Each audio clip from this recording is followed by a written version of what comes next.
বিদ্যালয়ত উলহ মালহেৰে উদযাপন কৰা হৈছে ৬২ সংখ্যক শিক্ষক দিৱস।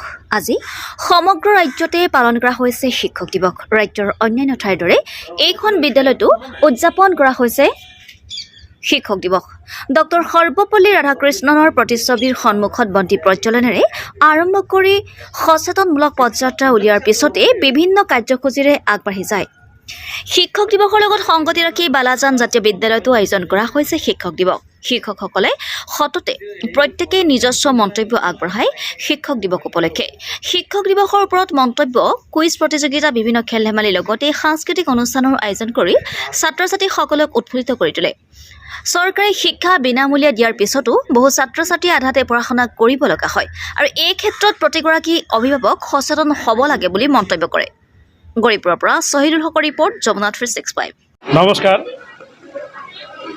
মোৰ নাম গৌৰ কৃষ্ণ পাল, বালাজান হায়াৰ ছেকেণ্ডেৰী স্কুলৰ ভাৰপ্ৰাপ্ত অধ্যক্ষ। আপোনাৰ প্ৰতিদিন লাইভ আৰু অসম লাইভৰ প্ৰেছ ৰিপৰ্টাৰক প্ৰথমতে মই ধন্যবাদ জ্ঞাপন কৰিছোঁ। আমি প্ৰতি বছৰৰ দৰে এইবেলিও বালাজান হায়াৰ ছেকেণ্ডেৰী স্কুলত শিক্ষক দিৱস পালন কৰি আছোঁ আৰু এই কাৰ্যসূচীত আমাৰ ছাত্ৰ ছাত্ৰীসকল আনন্দ উল্লাসেৰে আহি উপস্থিত হৈছে।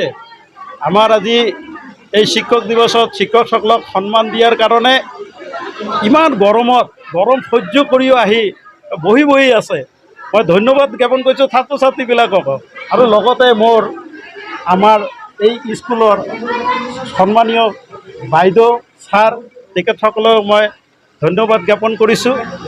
আৰু আমি এই কাৰ্যসূচীত আজি প্ৰথমতে কাৰ্যসূচী মতে আমাৰ আছে আমি সম্বৰ্ধনা পৰ্ব, তাৰপিছত আমাৰ আছে শিক্ষকসকলক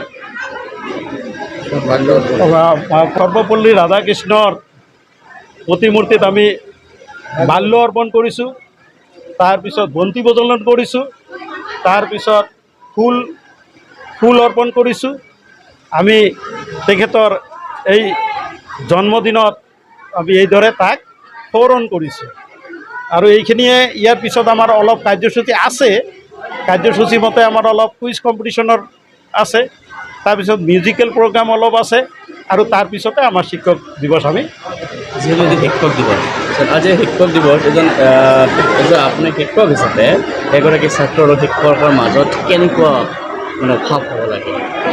একচুৱেলি কি, আমাৰ ছাত্ৰ ছাত্ৰীসকল আৰু শিক্ষকসকলৰ মাজত যিটো সুসম্পৰ্ক, সেই সম্পৰ্কটো আমি প্ৰথমতে আদৰ্শৱান শিক্ষক হ'ব লাগে। শিক্ষক হ'লেই নহ'ব, আমি আদৰ্শৱান হ'ব।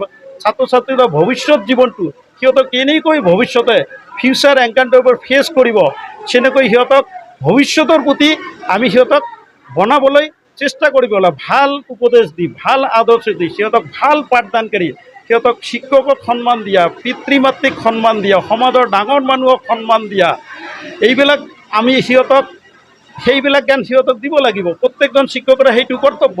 আৰু ছাত্ৰ ছাত্ৰীসকলকো মই আহ্বান জনাম এই শিক্ষক দিৱসত, সিহঁতে যাতে নিজৰ পঢ়া শুনাৰ লগতে সিহঁতৰ কৰ্তব্য যিটো স্পেচিয়েলি সিহঁতৰ ডাঙৰক সন্মান জনা, নিজৰ শিক্ষাগুৰুক, নিজৰ পিতৃ মাতৃক আৰু সমাজৰ ডাঙৰ মানুহবিলাকক, আৰু আমাৰ যিবোৰ নিয়ম কানুন চৰকাৰে বনাইছে সেই নিয়ম কানুনবিলাকক সিহঁতে মানি চলিব লাগিব। এইখিনি মই ভাবোঁ। আৰু সিহঁতৰ মাজত আমাৰ সম্পৰ্কটো এনেকুৱা এটা সুসম্পৰ্ক হ'ব লাগে সিহঁতৰ।